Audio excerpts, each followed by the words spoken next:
Nós somos o círculo. O círculo som. Círculo som. Círculo som.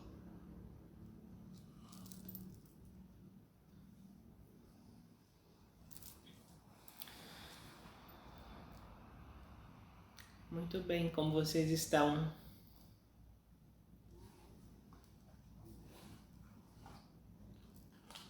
Tudo bem?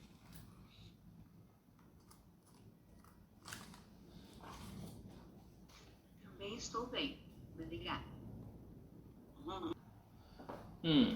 Eu gostaria de começar este nosso encontro chamando a atenção de vocês para algumas coisas que são importantes.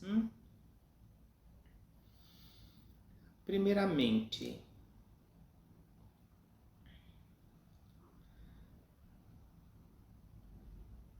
o seu refúgio mais seguro, o único refúgio de fato seguro, é sua natureza divina.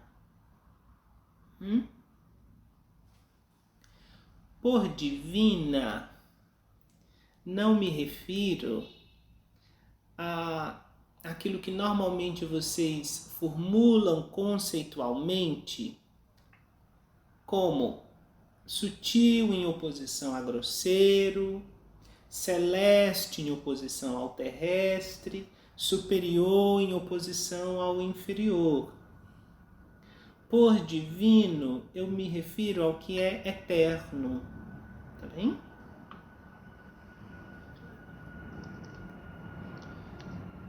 É a sua natureza básica, essencial,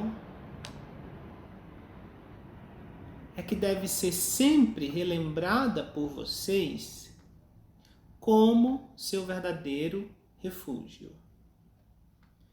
Qualquer sentido, em qualquer aspecto da sua vida, compreende isso? Partindo disso, vocês não devem fugir da vida, ou tentar, porque é impossível fugir da vida. Vocês não devem tentar fugir da vida. Vocês não deveriam cortar, seccionar o que vocês chamam de experiência material da experiência espiritual.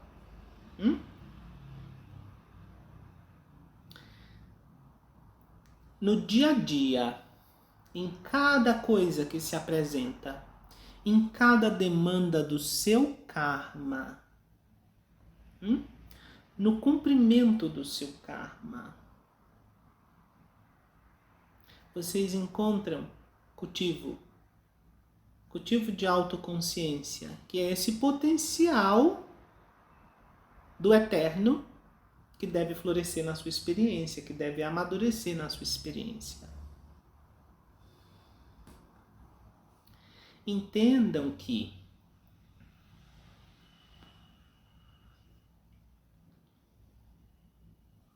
por mais que faça parte da experiência de vocês como seres humanos, o cultivo da virtude e das diversas virtudes, o desdobramento de potenciais dos seus corpos, dos veículos que vocês estão usando na sua expressão, habilidades, capacidades, aprendizados.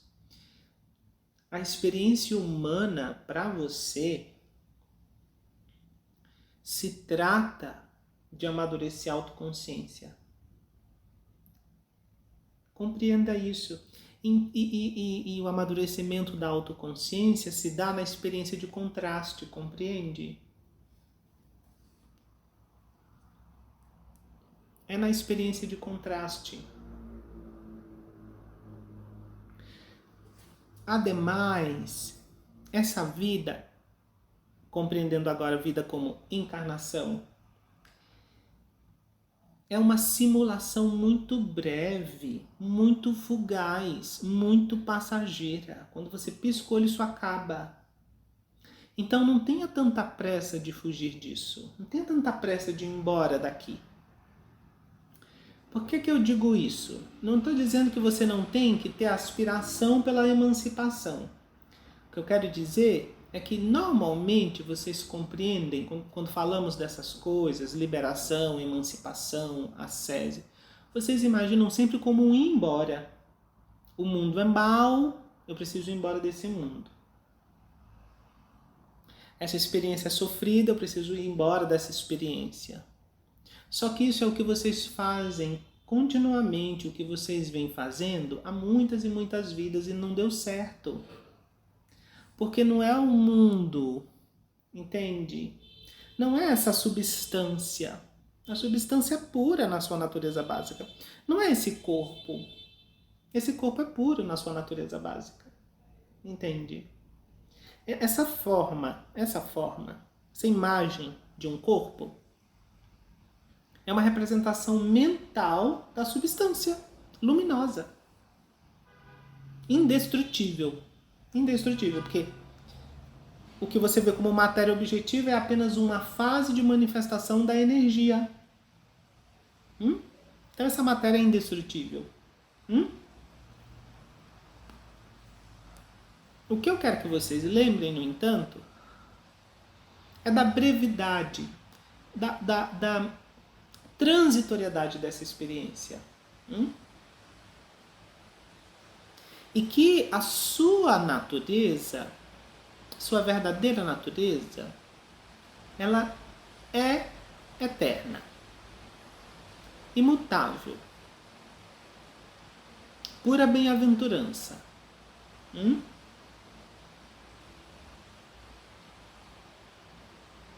Porque se vocês mantiverem essa lembrança do que é o quê? Entende isso?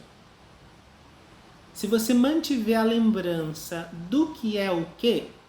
O que é o eterno e o que é o transitório, o que é o real, o que é o irreal. Você vai navegar por essa experiência de maneira mais harmônica.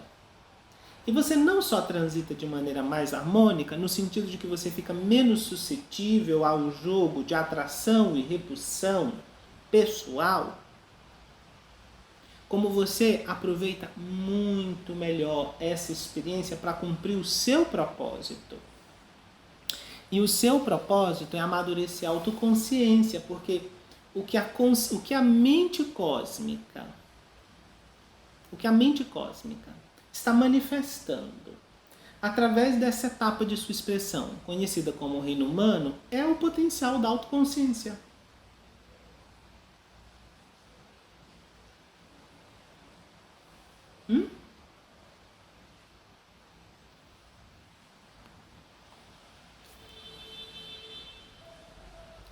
O corpo está aí, as emoções estão aí, os pensamentos estão aí.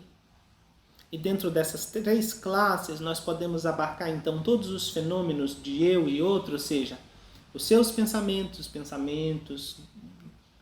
do que não é eu na sua perspectiva, suas emoções, as emoções do que não é eu na sua perspectiva, seu corpo e todos os corpos e fenômenos. Tudo isso está aí para oferecer exatamente esse palco de contraste, onde você pode fazer uma escolha de para onde sua atenção vai. É bem verdade que o percebedor ele se confunde com o corpo ou com os corpos. É bem verdade que o percebedor se confunde com a representação mental do que quer que seja a realidade da substância. Vamos lá. Olha ao seu redor. Eu vou usar a irmã que está aqui presente como um exemplo para facilitar, para que a gente não precise ter respostas muito variadas. Olha ao seu redor. O que você está vendo aqui ao seu redor? Uma sala com alguns móveis. Tá, escolha um desses móveis. Ok. Me diga qual. Uma mesa. A mesa. Essa mesa? Isso. Isso é uma mesa? Sim. Isso é uma mesa. Por que você acha que isso é uma mesa? Pelo formato e porque... pelo uso dela. Como você consegue identificar o formato dela nesse momento? Que ela tem 4 pés e uma base para se colocar coisas. Tá. Como é que você sabe disso? Como é que você sabe que ela tem 4 pés? Porque eu vejo. Ah, porque você vê. Muito bem. Você está vendo o que é isso? Ou você está vendo como o seu aparelho de visão interpreta o que quer que seja isso que está aqui? Como eu interpreto. Como você interpreta. Vocês já sabem disso, né? Sim. Que na verdade, aqui, o que você vê aqui nessa mesa é um aglomerado de partículas. Sim. E que misteriosamente, por alguma razão, que vocês não conseguem explicar logicamente, você cria uma representação mental do que quer que seja isso daqui de fato.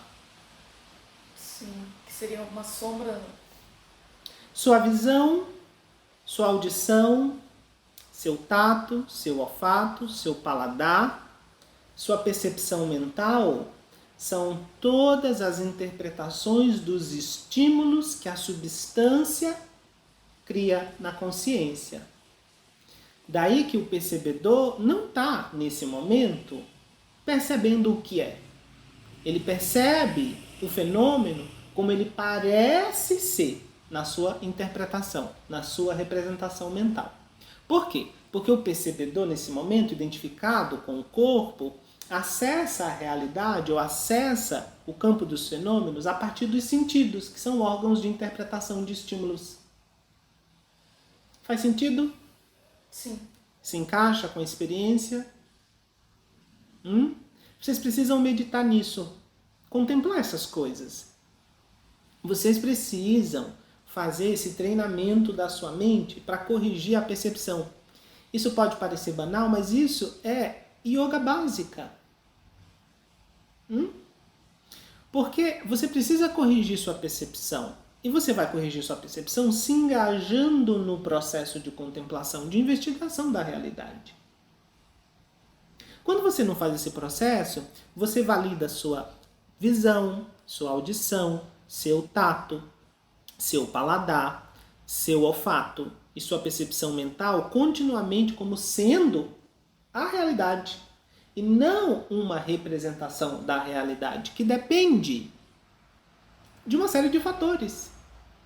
Depende da história desse corpo, da história do percebedor, depende das suas memórias, gostos, preferências, depende das condições ambientais. É um ponto de vista. Contemplar sobre isso começa a lhe dar uma maravilhosa ferramenta que transforma a sua experiência na prática, no cultivo. Porque quando você pensa isso, então você começa a questionar qual é a maneira de acessar a realidade então. Se eu não estou percebendo a realidade como ela é, e através dos meus sentidos eu não posso ter acesso à realidade como ela é, como é que eu posso então ter acesso à realidade como ela é?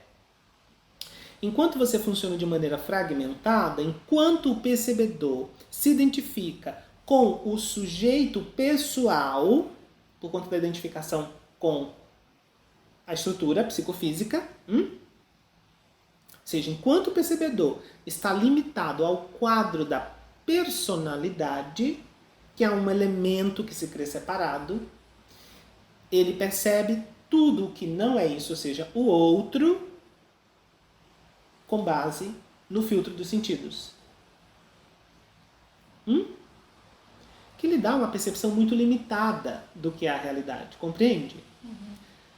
Isso é muito simples. A sua visão, ela não abarca todo o espectro da luz, ela abarca uma pequena franja. Sim. Sua audição não abarca todo o espectro do som, mas uma pequena franja. E assim para cada um dos seus sentidos, eles são limitados. Mesmo o seu sentido mental, compreendendo aqui como a mente conceitual, Porque está limitada ao quadro da estrutura psicofísica, a noção de um eu pessoal e separado também é limitado.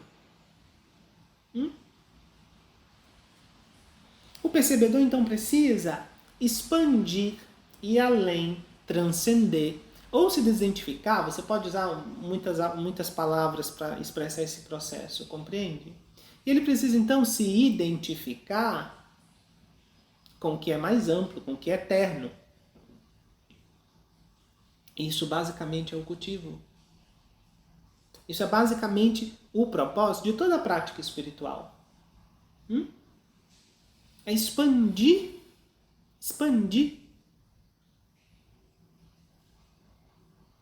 Desengajar o percebedor desse quadro limitado e introduzi-lo progressivamente à sua natureza eterna e divina. Porque no plano onde sujeito e objeto são transcendidos, aí há o verdadeiro conhecimento, que é um conhecimento direto, instantâneo, porque você é tudo.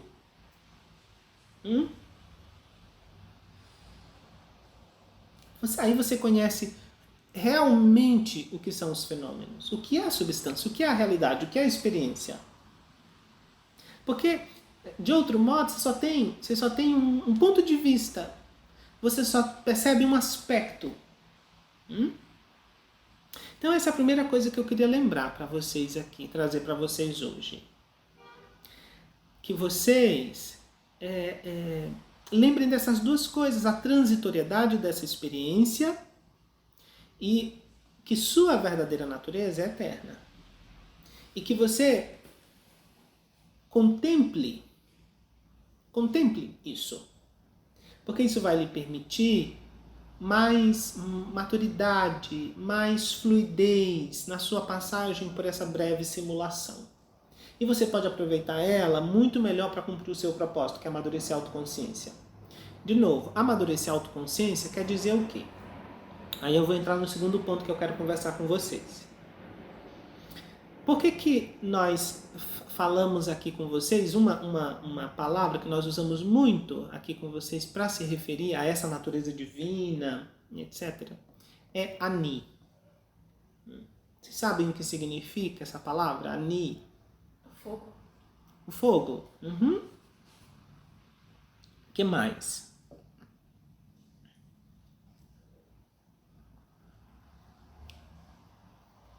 Ani é uma forma declinada de Anu, que significa átomo. Ani também significa a ponta. Como assim? A cabeça de uma agulha. Ani, e estou passeando com vocês com esse termo em vários momentos da história humana nesse planeta, em várias tradições. Ani é também a serpente divina para os antigos egípcios. Ani é também Agni, o fogo. Mas nos é muito interessante a declinação de Ani, que significa átomo, porque esse átomo é o átomo espiritual, obviamente. Porque átomo é aquilo que é o indivisível. A palavra átomo. A palavra átomo quer dizer isso. O ponto indivisível. Depois a sua ciência se apropriou desse termo e ele já ficou ultrapassado, porque o que vocês chamam de átomo hoje já sabe-se que é divisível. Então eles deveriam ter mudado essa nomenclatura, mas essa é uma outra questão. Então quando você evoca essa palavra Ani, você está lembrando que essa natureza, então vamos lá, essa natureza divina ou espírito universal, esse mistério, né? Essa energia, aquilo que é, funciona como onda e como partícula. E lembrem-se que nós sempre insistimos com vocês que quando vocês contemplem os ensinamentos, que vocês fujam das fixações cristalizadas de é isso ou aquilo. Porque quando vocês olham para o nível fundamental da substância, o que vocês percebem? Claro, talvez vocês não diretamente, mas se vocês têm conhecimento dos avanços de suas pesquisas científicas, o que os seus catedráticos, os seus pesquisadores, o que eles estão observando no funcionamento da substância no seu nível fundamental, mais básico? Que essas partículas fundamentais, elas funcionam como onda e como partícula. Sim. E que elas não estão limitadas em uma coisa e outra. Nenhuma dessas duas é o fundamental. Nenhum desses dois estados é isso daqui é a verdade, isso daqui não é a verdade. Compreende? E é por isso que nós dizemos a vocês, olha, o conceito de unidade, ele é usado para romper com a sua fixidez na dualidade, no conceito da dualidade. Mas mesmo o conceito da unidade não é fundamental e absoluto. Porque o que é está para além dos extremos. O que é está para além de um e muitos. É na manifestação que aquilo que é indescritível, incognoscível, incompreensível, se manifesta como um, a base, e muitos, a expressão. E esse um em muitos é o que nós chamamos de mônada, o átomo espiritual. É o espírito manifesto. É o Cristo cósmico, né? Porque é o espírito que se sacrifica, metaforicamente falando, para vivificar a experiência da manifestação. Se vocês forem olhar para os símbolos antigos, esse momento cósmico é representado como um ponto no círculo. Esse ponto, que ao mesmo tempo é o círculo, é o átomo espiritual, porque ele é ao mesmo tempo partícula e onda. Ele é ao mesmo tempo a força que fecunda e o espaço delimitado temporariamente fecundado. É o universo manifesto. Ele é o espírito que vivifica o universo manifesto, que é ele mesmo, porque espírito e matéria não são separados. Parecem ser, porque essa é a Maya. Esse é o poder cósmico da mente universal, de se mostrar de múltiplas formas. Esse é o terceiro elemento, né? É a eletricidade cósmica, é a vontade criadora. Essa tríade é a tríade básica da manifestação. Espírito, matéria e poder. Espírito, que é consciência, vida. Matéria, que é a substância e espaço na sua natureza fundamental. E poder, que é a vontade ou eletricidade cósmica, que relaciona consciência e substância na manifestação. Esses três são fundamentalmente um, mas parecem ser coisas distintas na experiência. Então, o átomo espiritual é o que você é de fato. Ou seja, uma centelha desse fogo cósmico. Agora, se eu lhes perguntar, a centelha é diferente em suas propriedades da chama? Não. Não. Certo? Se eu tenho uma fogueira e eu acendo uma vela nessa fogueira, essa fogueira diminuiu porque eu acendi a vela? O fogo que vem para essa vela é diferente do fogo da fogueira em termos de qualidades, propriedades básicas, potencial? Não. Se você pensar sobre fogo de forma abstrata, o fogo dessa fogueira, o fogo dessa vela, o fogo do vulcão, o fogo do sol, eles são diferentes? Essencialmente iguais. É tudo fogo, né? Daí que nós podemos dizer que o fogo é um. E podemos dizer que o fogo é muitos. Certo? Compreende? É isso e aquilo. É isso e aquilo. Então, o que você é de fato, que é a raiz em você do que é vida, substância e consciência, é este átomo que funciona como partícula e onda. É tudo, ou seja, é o círculo e é o ponto. É o círculo e é o ponto. Compreende? Nesse momento, você se experimenta como um ponto, né?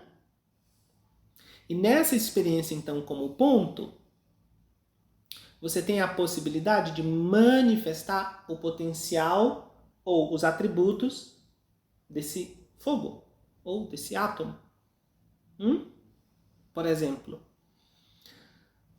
na condição da chama de uma vela, ela, então, no contraste que a experiência oferece, ela pode manifestar a capacidade de iluminar, a capacidade de aquecer, a capacidade de acender outra vela. Percebe? Existem várias propriedades que podem ser manifestas aí nessa condição. Compreende? Mas, esse átomo espiritual, então, é isso que, a centelha divina, é isso que passa por todas as etapas de manifestação. Há incontáveis universos. E que nesse presente universo, aí você está na condição humana. Isso quer dizer que você já passou por arcos e arcos de experiências. Arcos e arcos de experiências. Mais proximamente, numa escala cósmica, falando numa escala cósmica, mais proximamente, esse átomo espiritual, então, ele passou pela condição do reino mineral, e manifestou ali propriedades, ativou potencial, compreende? Experimentou faces do que é essa mente cósmica. Passou pelo reino vegetal, passou pelo reino animal, e é no reino humano que floresce o potencial da individualidade. Quando o átomo espiritual ele passa pelo reino animal, ele não tem autoconsciência. Entende? Ele tem consciência, obviamente, porque tudo é consciência. Tudo. Cada átomo da natureza é consciente. Cada célula é consciente. Cada órgão é consciente, porque cada átomo sendo consciente, um agregado de átomos, torna uma molécula consciente, que torna uma célula consciente, que torna um órgão consciente, que torna um corpo consciente. Mas consciência é diferente de autoconsciência, porque a autoconsciência é saber-se consciente. É estar consciente de si. Então o animal está consciente do ambiente, ele está consciente dos estímulos que ele recebe. É claro, o reino animal abarca muitas espécies e uma variada gama de experiências. Estamos falando de maneira genérica.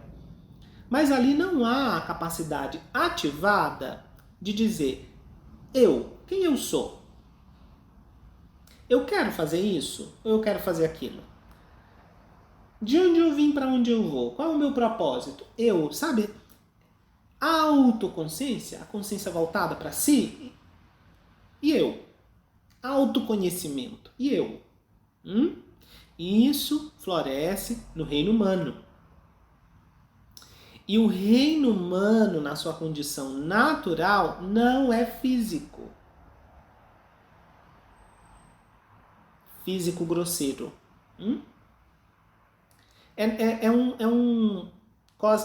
Cosmicamente falando, é um ciclo muito pequeno que a humanidade passa pela manifestação física. Das 7 grandes etapas, uma delas apenas, e uma porção dessa etapa apenas, passa por essa manifestação física grosseira, que é a condição do reino animal, que é quando a humanidade ela se animaliza.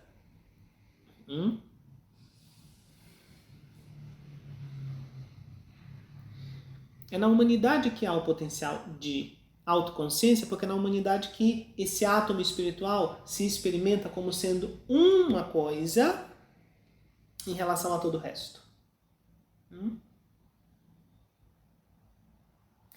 E aqui é que está, então, o que nós chamamos de a grande seara. Porque se esse potencial ele vai florescer e frutificar ou não, é uma questão em aberto. É uma questão em aberto. Porque o que é eterno é o átomo espiritual. Isso é eterno. A alma, ou seja, o que é eterno é o espírito. A alma é um potencial que esse espírito ativa ao longo da experiência e que no reino humano é individual, que é o que possibilita o florescimento do potencial de autoconsciência. Mas a alma é misteriosa, ela é divina e terrestre, ela é eterna e temporal. Se ela se identifica completamente com seu aspecto material, ela partilha do destino da matéria. Se ela se identifica com o espírito, ela partilha do destino do espírito. Compreende? Esse potencial se imortaliza ou fenece, de acordo com a experiência. A sua experiência, a sua trajetória, as suas escolhas. Entende? Então essa experiência humana, ela tem como propósito a autoconsciência. Em todas as suas experiências, no dia a dia, nos chamados do seu karma, você criou causas e condições que hoje se apresentam na sua vida como pessoas, situações, experiências, agradáveis e desagradáveis. Em todas elas, há o potencial de você aproveitá-las como um momento de fortalecer sua autoconsciência ou de dormir. Porque quando você se identifica com o terreno, o passageiro, o que acontece com você é que você dorme. O que acontece com você é que funciona o seu aspecto animal apenas. Entende? Você funciona como um animal. E a diferença do animal e você é por conta da sua mente conceitual, você pode criar mais problemas. A inteligência se transforma em astúcia. Uma qualidade demoníaca da inteligência. Essa é a diferença. E por isso eu falo para vocês, vocês não têm que temer a vida, vocês não têm que tentar fugir da experiência. O que vocês precisam é lembrar o que é o quê? O que é o eterno, o que é o passageiro. O que é o divino, o que é o terrestre. Então se posicionar.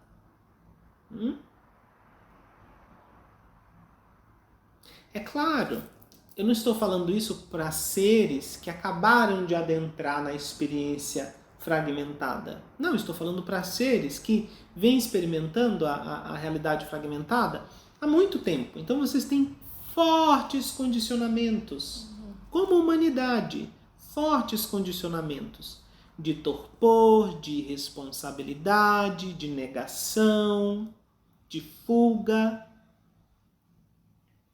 Então, obviamente que é um cultivo. De fato, é um cultivo. Você precisa cultivar. Você precisa tentar, aplicar energia, se envolver. Você não vai fazer isso uma vez e pronto. Não, é uma batalha. Não porque tenha qualquer coisa lá fora, de verdade, tentando lhe destruir. É uma batalha porque você pôs forças em movimento com as suas escolhas passadas. E você precisa dar conta disso.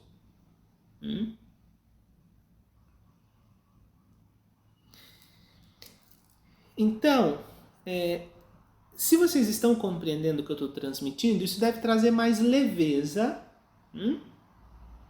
um estar mais leve na vida, um estar mais inteiro na vida, mas sem leviandade.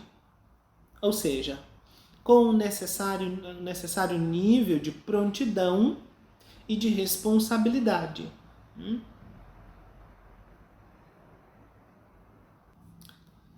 Muito bem, eu deixo espaço aberto para perguntas, se vocês as tiverem.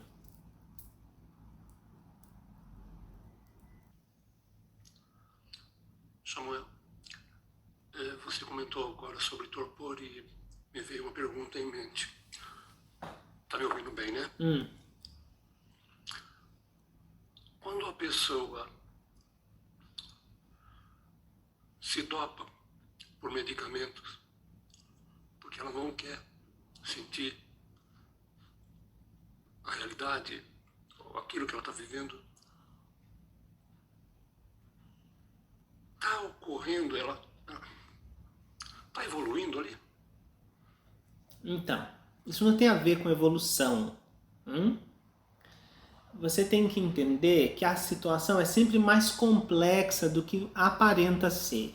Então vamos pegar essa situação que você está trazendo e a gente precisa contextualizar ela. Porque a gente não pode falar dessas situações como se elas fossem iguais para todos os percebedores. É como você perguntar: bom, uma pessoa quebrou a perna, ela está evoluindo? Isso não dá informação nenhuma. Ela quebrou a perna como? Tentando matar alguém, tentando se suicidar, tentando salvar um gato que estava preso numa árvore? Qual foi a circunstância em que ela quebrou a perna? Então a gente precisa ver qual é a circunstância em que a pessoa está utilizando medicamentos que geram o que você chama de dopar. Porque o dopamento de que eu estou falando é o da identificação com a personalidade, que dopa o percebedor, neutraliza, como que paralisa o percebedor. Esse é o dopar que eu estou falando, né? O dopar do corpo físico depende. Qual é a situação ali? Existem muitas situações. Por exemplo, a gente pode estar falando de um percebedor que vem experimentando uma etapa da sua história em que eclodem, tanto na sua estrutura psíquica como na sua estrutura física, desordens, desalinhamentos, vocês chamam de doenças. E que a única forma que esse percebedor tem de lidar com essa situação é aplicando esse tipo de técnica ou esse tipo de ferramenta para gerar um mínimo de possibilidade de lidar com o que está acontecendo. Não é diferente de você ter uma dor de cabeça e você tomar um analgésico, que vai fazer o quê? Vai dopar o seu sistema nervoso para estancar a dor naquele momento. É um paliativo. Isso não trabalha sobre a causa, né? Mas é claro, se você tem uma dor muito forte, obviamente você vai tomar um analgésico. Entende? Bom, quebrou a perna, está sentindo dor. Você vai tomar um analgésico para dor e vai fazer o que tem que ser feito, né, com a perna que quebrou. Então aqui nós temos uma situação. Né? Nós temos uma situação. Você pode falar num sentido em que uma pessoa pode estar recorrendo a esse tipo de substância ou de ferramenta sem a necessidade real. Ela tem a capacidade, ela tem as ferramentas, ela teria a condição para lidar com aquilo sem precisar recorrer a isso, mas por preguiça, por indolência, por irresponsabilidade, ela prefere se dopar a fazer o trabalho que ela poderia fazer. Aí é uma outra situação. A gente não pode olhar para todos os seres e dizer que todos os seres estão em condições de lidar com suas dores nesse momento, porque isso seria nivelar todo mundo no mesmo ponto. E cada indivíduo representa um ponto único de experiência. Não há igualdade na manifestação, compreende? A igualdade é da essência, nunca da expressão. Na expressão, cada um é cada um e todos são diferentes. Na essência, sim, a igualdade. Percebe? Então a gente não pode falar sobre essa situação de maneira generalizada. Por quê? Porque a gente pode incorrer na criação de visões mesquinhas, visões não compassivas, visões que demonizam o sofredor. Percebe? Isso não é compassivo. Isso pode levar você a criar atitudes do tipo: bom, tá fazendo isso porque quer. Fulano fez tal coisa, ó, tá bem. Tá assim porque quer. Entende? Isso não é compassivo. E não importa se é porque a pessoa quer ou não a pessoa quer. Isso não é bom pra você. Você, quando tem esse tipo de atitude, o que você está fazendo eu não consigo lidar com a dor do outro. Então eu vou imputar sobre ele uma força que ele não tem, porque isso me desresponsabiliza de sentir compaixão. É o que vocês fazem com os pobres, né? Os pobres estão aí para você praticarem generosidade. O que vocês dizem? Dá um trabalho. Se você ficar ajudando assim, ele vai ficar vagabundo para sempre. E o que vocês estão fazendo? Vocês estão simplesmente criando uma lógica. Já que vocês não conseguem lidar com a dor do outro, vocês criam uma lógica que os desresponsabiliza do outro. E é muito mais fácil viver assim, egoisticamente. Claro, é.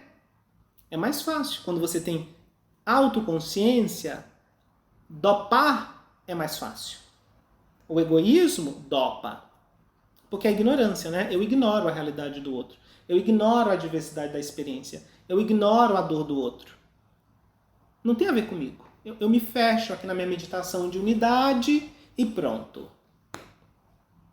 O que você não entende é que o mundo é o seu karma. E você fugir desse mundo, seja pelo caminho da substância que dopa, seja pelo caminho da adição à experiência, seja pelo caminho da meditação, porque a meditação também pode se transformar numa ferramenta que dopa. E é o que a maior parte daí do caminho espiritualista hoje vive, né?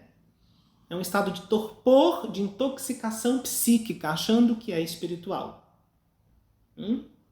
Eu me fecho na minha versão da realidade, da unidade, onde tudo é perfeito, e a realidade é um sonho, é uma ilusão, isso é a matriz, não está acontecendo de verdade, pronto, eu me isolo. Mas o que você está fazendo é abrir mão da sua responsabilidade. O que você está fazendo é se colocar na fileira dos rebentos da videira que serão cortados e queimados, porque não produziram flor e fruto.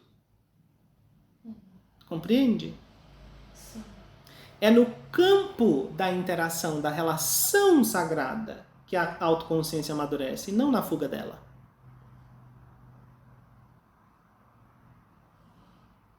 E nem isso daqui pode ser generalizado, porque, de novo, isso não tem a ver com você estar num lugar ou outro fazendo isso ou fazendo aquilo. Isso tem a ver com uma posição interna, compreende? Você pode ter um percebedor que, por exemplo, numa certa altura da sua vida, ele se extrai, aparentemente ele se extrai da sociedade e vai morar, sei lá, numa caverna, no topo de uma montanha qualquer. E você não pode usar isso, o externo dessa situação, como um parâmetro para julgar se essa pessoa está fazendo isso porque ela está fugindo, ela está tentando fugir da realidade, compreende? Ou se ela está fazendo isso de uma maneira completamente integrada com a humanidade.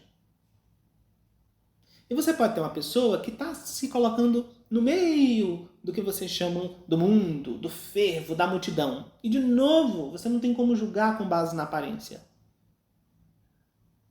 Se isso é um ato de se dopar ou se isso é um ato de sacralizar. Entende? Então é preciso ter cuidado com a generalização. É preciso ter cuidado com você tirar conclusões muito precipitadas a respeito da experiência do outro. Porque o outro é um universo.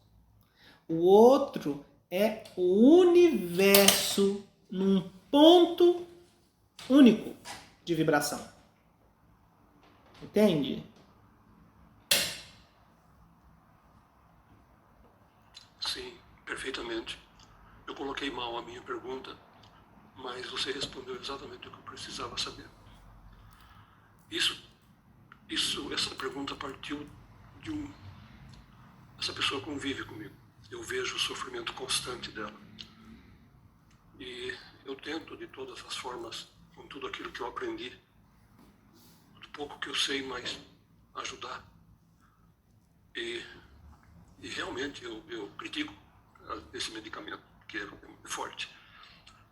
Mas realmente, às vezes, o medicamento está aí para ajudar. Então, se a pessoa está realmente naquele ponto e ela está precisando tomar, é verdade, sem dúvida, a melhor coisa é tomar o medicamento e passar pela experiência de uma forma mais branda, tá certinho. Mas é assim, a gente convive, né, com aquele ser que está sofrendo, você vê que está sofrendo muito. Isso não é um julgamento, não é uma crítica, mas é crítica o remédio, sem dúvida. Mas você me falou uma coisa aí que clareou mais um pouco, eu agradeço. Passei, pelo menos agora, posso olhar de uma forma diferente, realmente. Isso. Quando a gente trata dessas situações, né, do convívio com uma pessoa que expressa um ponto de dor mais forte do que a nossa, que o que acontece é, todos estão sofrendo, né? Você também vive o seu ponto de dor e você também criou estratégias que apaziguam e amenizam essa dor para tornar a sua experiência suportável. Compreende? Talvez a sua forma de fazer isso seja socialmente aceita. Talvez ela seja tão comum porque todo mundo faz que pareça ser o normal, mas isso não muda o fato. Compreende? Então, quando a gente lida com uma pessoa que está num ponto de dor aparentemente mais intenso do que o nosso, ela serve para nós de um referencial do que eu não quero, né? Sim. E é claro, quando a gente gosta da pessoa, a gente ama, a gente não quer ver sofrer. E o que a gente vai fazer? Qual é o ponto aí, né, da pessoa? Como é que a personalidade age? Eu me coloco nesse lugar, eu me imagino naquele lugar e vou falar para aquela pessoa, ou vou tentar ajudar essa pessoa como eu, do meu ponto, acho que poderia ser ajudado. E é por isso que é frustrante, é por isso que normalmente não funciona. Porque a pessoa não está no ponto que você está. E se você funciona com base na personalidade, na empatia humana, e não na empatia intuitiva, você não tem como saber realmente qual é o ponto daquela pessoa, o que vai ser eficaz para ela, porque você sempre funciona com base no eu. Bom, para mim eu acho que isso seria bom, para mim eu acho que isso seria assim, para mim funcionou desse jeito. Você, um ponto, um elemento na teia, compreende? Por isso que a compaixão, a verdadeira compaixão, ela é fruto da sabedoria. Porque a verdadeira compaixão, ela nasce desse estado de altruísmo, que é, eu preciso me desidentificar do eu que eu acredito ser para que eu possa compreender o outro onde ele está. Porque só com o meu ponto de referência eu não consigo abarcar a experiência do outro, porque ali é o universo inteiro num outro ponto vibratório. Mas é claro, a condição no momento é a da identificação. Então o que nós recomendamos? Que você use a experiência do outro, use o outro, né, de novo como um referencial para o seu cultivo. E quando você tem alguém que está num ponto de dor aparentemente mais intensa do que a sua, a melhor coisa que você pode fazer é lembrar a você mesmo, porque nem sempre você pode lembrar para o outro, pode ser até falta de compaixão você querer fazer isso com o outro. Mas lembrar a você mesmo que isso não é o que o outro é de verdade. Entende? Você vai oferecer o suporte que é necessário, você vai tentar auxiliar como é possível, minimizar o sofrimento como é possível, mas internamente você deve sustentar a imagem de perfeição do que o outro é de fato. Por quê? O outro também está identificado com uma personalidade, né? E no nível da personalidade você não vai encontrar muito espaço de comunicação. Você precisa ressoar no padrão mental, no nível do percebedor, entende? Você precisa ressoar ali a relembrança para que o percebedor relembre, que ele tenha uma referência de relembrança do que ele é. Entende? E aí ele vai atuar sobre si mesmo. Então, o melhor serviço que você sempre oferece para o outro é internamente sustentar a melhor versão que você é capaz de criar do outro, que você é capaz de imaginar do outro. Entende? Você internamente. Porque externamente, claro, você precisa lidar com o que está acontecendo ali. Se você trocar a ordem desses elementos, aí você é um desses espiritualistas alienados, né? Que usam o discurso da ilusão, o discurso da matriz, o discurso da espiritualidade para se desresponsabilizar do seu mundo. Não vá por esse caminho. Isso vai enfraquecer cada vez mais o seu poder. Você precisa trabalhar com isso na ordem. Internamente você sustenta o outro imaginando na melhor versão que você é capaz de imaginar. Externamente você oferece o suporte que é possível oferecer. Que é possível oferecer. Porque isso vai lhe permitir um nível de equilíbrio na sua ação. Você nem é irresponsável, ou seja, o que é ser irresponsável? É se negar a responder àquilo que lhe chama.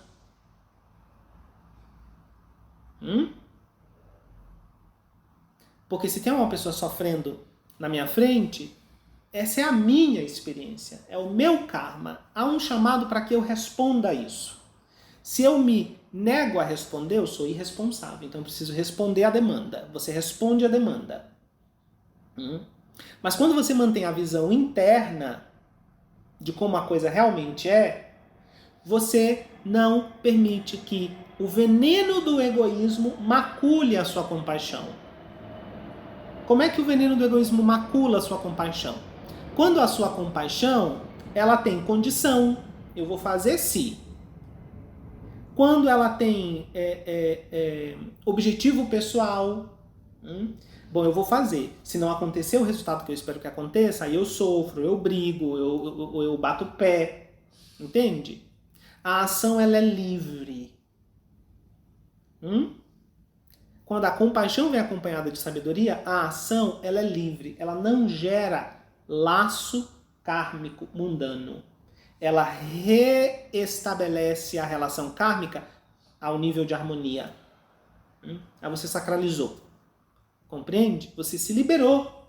E liberou o outro da prisão que tinha com você. Entende?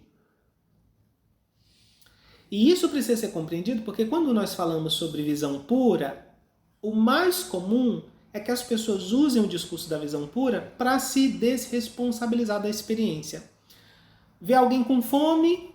Não, mas ali é o ser divino, ele é perfeito, isso é uma ilusão. E vai embora. Compreende? Sim. Sim, perfeitamente.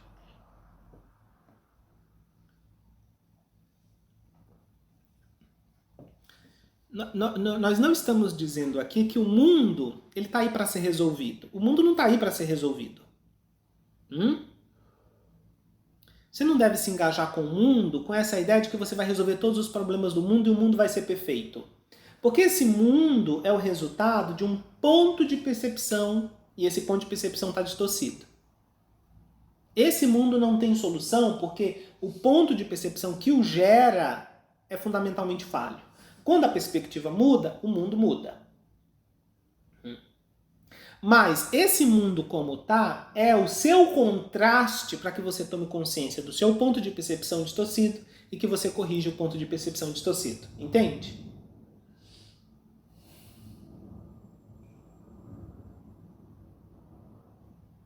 Sim, entendi.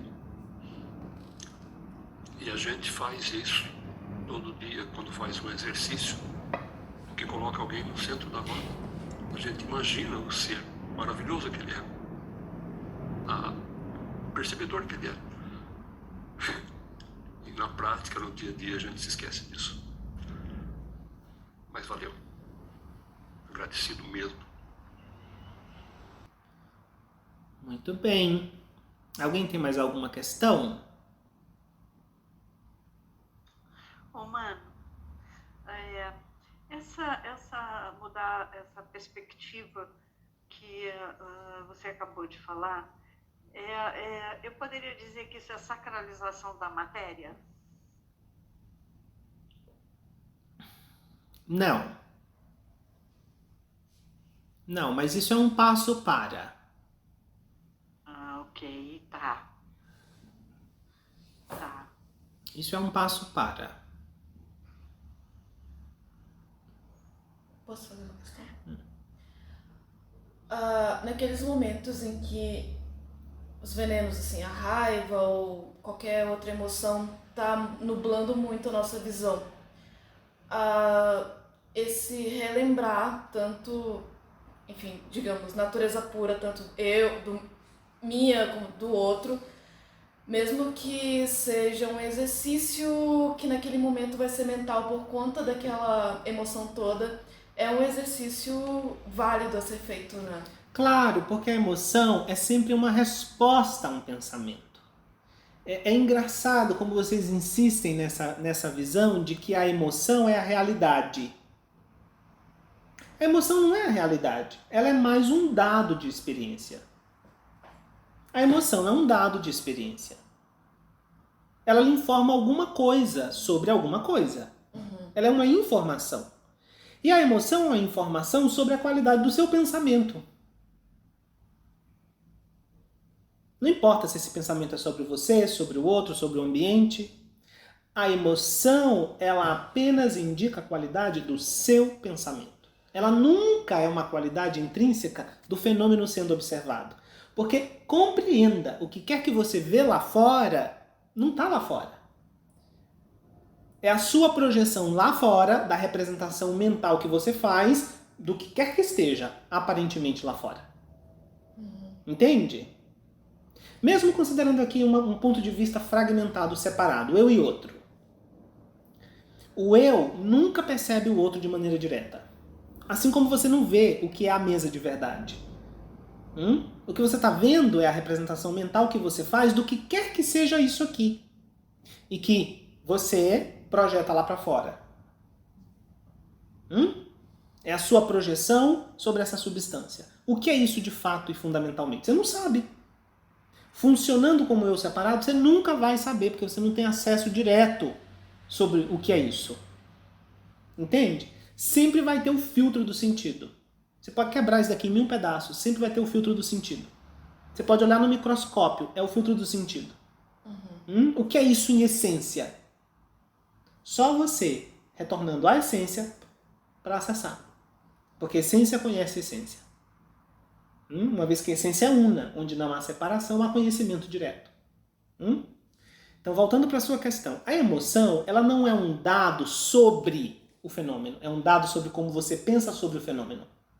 Eu estou com raiva da minha mãe. A raiva não tem nada a ver com a mãe. A raiva tem a ver sobre como você pensa nesse momento sobre sua mãe.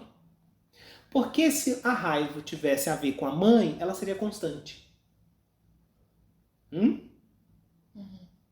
Ela seria constante.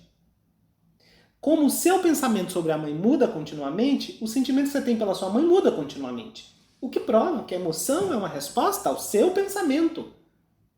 Fulano me fez raiva, fulano me fez ficar alegre. É tudo convenção linguística, que se você acredita, você é tolo. Eu me fiz ficar alegre usando fulano como desculpa. Eu me fiz ficar com raiva usando fulano como desculpa. Usando fulano como argumento. Entende? Sim. Então, se é a forma como eu estou pensando sobre determinada coisa que sustenta, evoca, mantém determinada emoção, é trabalhando sobre como eu penso que eu posso mudar a emoção. Agora, se você é orgulhosa e você acredita que o seu pensamento representa a verdade sobre as coisas, você vai ter muita dificuldade. Porque você pode tentar se convencer, mas lá no fundo você tem, sabe, tanto apego à sua versão da realidade que você não consegue convencer sua mente racional de que está falando a verdade. Não, mas fulano é assim de verdade. Eu sei, eu conheço fulano. Entende? Entendo. Então o que você precisa é exercitar um questionamento da validade que você concede aos seus sentidos como julgadores soberanos da realidade. Seus sentidos não são julgadores soberanos da realidade, eles não são confiáveis. Eles são parciais, completamente parciais. Você precisa exercitar essa investigação, porque isso vai abalar o seu ego pessoal. Essa coisa de achar que você sabe tudo, que você tem a última palavra sobre tudo, que você entendeu já tudo o que é, que você é isso, você é aquilo, e etc. Por isso que, nesse sentido, a relação com o professor espiritual, a relação genuína com o professor espiritual, ela é tão poderosa, porque ela desafia exatamente isso. É um contínuo desafio de que você não está certo, você não sabe, você não é bom o suficiente. Isso lhe joga para esse lugar onde você tem que lidar com a fragilidade, com a insegurança do eu pessoal. E aí você vai ter duas opções: ou você vai se identificar ainda mais, e aí você falha no seu caminho espiritual, ou você olha quão grotesco aquilo é e finalmente começa a soltar e dizer, bom, eu não sou isso. Eu não sou isso. Enfim. Então, sim, trabalhe sobre o seu pensamento. Identifique o padrão de pensamento que sustenta o padrão da emoção. Muito bem. Nós vamos ficar por aqui. Tenham um bom descanso e até um próximo encontro. Fiquem em paz. Animaritumi. Animaritumi. Animaritumi. Animaritumi, gratidão. Animaritumi, gratidão. Gratidão.